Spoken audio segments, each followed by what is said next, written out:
नमस्कार, मैं हूं राहुल शर्मा। आप देख रहे हैं एसपी न्यूज। स्वागत है आप सभी का हमारे इस खास प्रोग्राम में। प्रोग्राम की शुरुआत महाराष्ट्र से कर रहे हैं। जी हां, कैसे महाराष्ट्र में सियासी भूचाल मचा है, क्या क्या अपडेट आ रहे हैं और क्या महाराष्ट्र में बीजेपी सरकार बना पाएगी, ये एक बहुत बड़ा सवाल है। लेकिन सवाल ये भी है कि क्या उद्धव अपनी कुर्सी बचाने में कामयाब हो पाएंगे। जी हां, लगातार जो सवाल उठ रहे हैं, महाराष्ट्र में जो हलचल देखने को मिल रही है, इस पर आज खुलकर बात करेंगे। लेकिन सबसे पहले ये समझिए कि जिन्होंने उद्धव ठाकरे को, जी हां, जिन्होंने उद्धव ठाकरे को सीएम की कुर्सी पर बिठाया, आज वही उद्धव ठाकरे के खिलाफ जहर उगल रहे हैं। आज वही उद्धव ठाकरे पर निशाना साध रहे हैं और सारा दोष मढ़ दिया गया है उद्धव ठाकरे पर। महाराष्ट्र में जो हालात हुई है पार्टी की, जिस तरह सरकार गिरी है, सरकार गिरने के कगार पर है, ऐसे में सारा ठीकरा उद्धव ठाकरे पर फोड़ा जा रहा है। इसके साथ ही देखा जा रहा है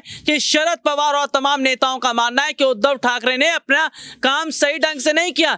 लेकिन इस बीच अगर मैं बात करूं संजय राउत की, जी हां, संजय राउत लगातार शिंदे के खिलाफ जहर उगल रहे हैं। एकनाथ शिंदे पर खुलकर संजय राउत बयान दे रहे हैं। संजय राउत ने अभी तक क्या क्या बयान दिए और संजय राउत के बयान से एकनाथ शिंदे का जो खेमा है उसमें कैसे हड़कंप मच गया, ध्यान से सुनिएगा। जी हां, क्योंकि संजय राउत लगातार जो है वो एकनाथ शिंदे को तो घेर रहे हैं। इसके साथ ही उद्धव ठाकरे को लेकर भी उन्होंने कहा था कि उद्धव ठाकरे अगर पहले ही अपने नाराज नेताओं को मना लेते, समझा लेते, दिक्कत परेशानी दूर कर लेते, तो आज महाराष्ट्र में ये हालात नहीं होते।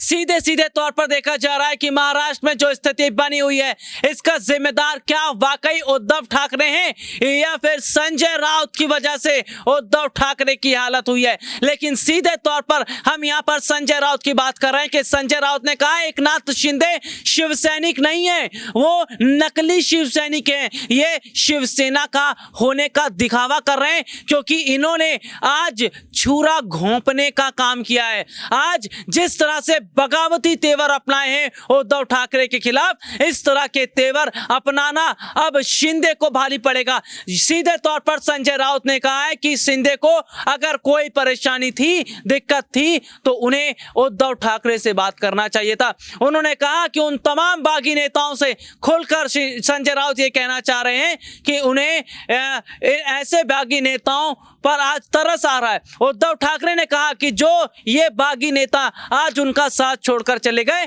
यही कह रहे थे कि हम मरते दम तक शिवसेना के साथ जुड़े रहेंगे, हम बाला साहब ठाकरे के पद चिन्हों पर चलेंगे। लेकिन आज इन्होंने माल देखा, आज इन्होंने देखा कि भाई फायदा मिल रहा है तो ये लोग भाग गए, ये लोग छोड़ गए शिवसेना, ये लोग सरकार गिराने पर उतारू हैं। ये संजय राउत के बोल हैं, ये उद्धव ठाकरे के बोल हैं। तो क्या कुछ कह रहे हैं उद्धव ठाकरे, संजय राउत, लगातार मैं ये बता रहा हूं। और सीधे तौर पर संजय राउत ने ये कह दिया है कि बीजेपी ने महाराष्ट्र में बहुत बड़ी साजिश रची है और इस साजिश का सबसे बड़ा हिस्सेदार अगर कोई है वो है शिंदे, क्योंकि एकनाथ शिंदे की वजह से महाराष्ट्र में इस तरह के हालात हुए हैं।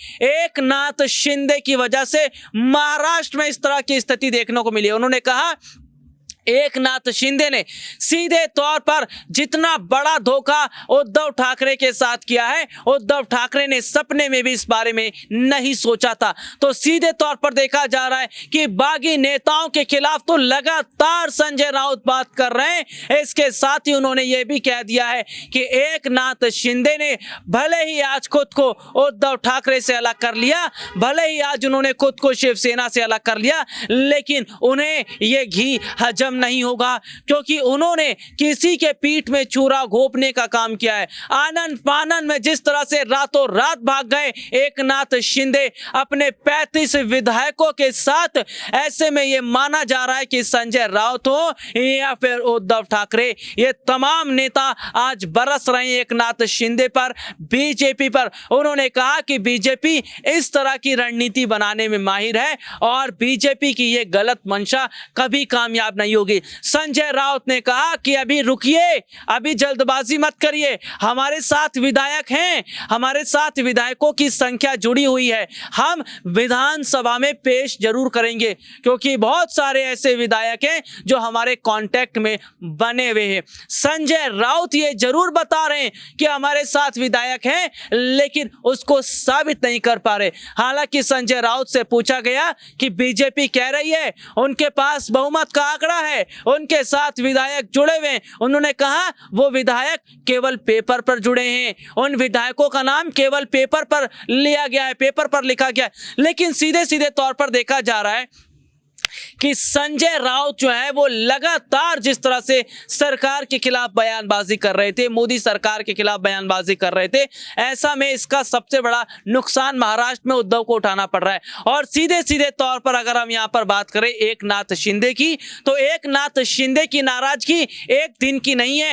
एकनाथ शिंदे एक दिन में नाराज नहीं हुए, बहुत पहले से इसके संकेत मिलने शुरू हो गए थे। बहुत पहले से उद्धव ठाकरे को उन्होंने बता दिया था कि उद्धव ठाकरे जैसा कर रहे हैं, जैसा व्यवहार, जैसा रवैया उनका है, ये उन्हें पसंद नहीं आ रहा। सीधे तौर पर हमने महाराष्ट्र के अंदर देखा कि उद्धव ठाकरे अपने बेटे आदित्य ठाकरे को आगे बढ़ा रहे हैं, परिवारवाद को आगे बढ़ा रहे हैं, जबकि ये बात वो जानते थे कि एकनाथ शिंदे के पास कितनी बड़ी ताकत है, उनके साथ विधायकों का बहुत बड़ा समूह है। लेकिन उसके बावजूद भी एकनाथ शिंदे को उन्होंने दरकिनार किया, इग्नोर किया, लॉलीपॉप देकर इधर उधर भटकाते रहे। और जब यही एकनाथ शिंदे अपने साथ 35 विधायक लेकर रफू चक्कर हो गए, तो आज उद्धव ठाकरे परेशान है, आज चक्कर लगाए जा रहे हैं, आज एकनाथ शिंदे को मनाया जा रहा है। अगर यही नाराजगी पहले दूर कर ली गई होती तो शायद आज मुख्यमंत्री कुर्सी पर बैठे होते उद्धव ठाकरे। तो यहां पर देखा जा रहा है कि उद्धव ठाकरे ने पहले बहुत बड़ी गलती कर दी। वो कहावत तो आपने सुनी होगी, अब पछताए होत क्या जब चिड़िया चुग गई खेत, क्योंकि चिड़िया अब पूरी तरह से सारा खेत खाकर चली गई है। और ऐसे में एकनाथ शिंदे ये कह रहे हैं कि मुझे शिवसेना पर भरोसा नहीं है, मुझे संजय राउत पर भरोसा नहीं है, उद्धव ठाकरे पर भरोसा नहीं है, क्योंकि ये वही नेता हैं जिन्होंने पहले भी लॉलीपॉप देने का काम किया था, जिन्होंने पहले भी वर्गलाने और फुसलाने का काम किया था। लेकिन आज सीधे तौर पर हम देख रहे हैं एकनाथ शिंदे जैसे नेता और उनके तमाम विधायक साथी ये कह रहे हैं कि अगर हमें बीजेपी में बड़ी जगह मिल रही है तो इसमें दिक्कत वाली बात क्या है, इसमें क्यों उद्धव ठाकरे को मिर्ची लग रही है। अगर उद्धव ठाकरे ने पहले ही एकनाथ शिंदे को जगह दी होती, महाराष्ट्र के अंदर उनके हाथ में कई अच्छे मंत्रालय दिए गए होते, तो शायद इस तरह के हालात आज नहीं होते। और ऐसे में देखा जा रहा है कि शिंदे ऐसे ही नहीं गए हैं, काफी समय से नाराजगी चल रही थी और इस नाराजगी को दूर करना गुर पाने में उद्धव ठाकरे नाकाम रहे, जिस वजह से आज सबसे बड़ा झटका महाराष्ट्र में उद्धव ठाकरे को लगा है।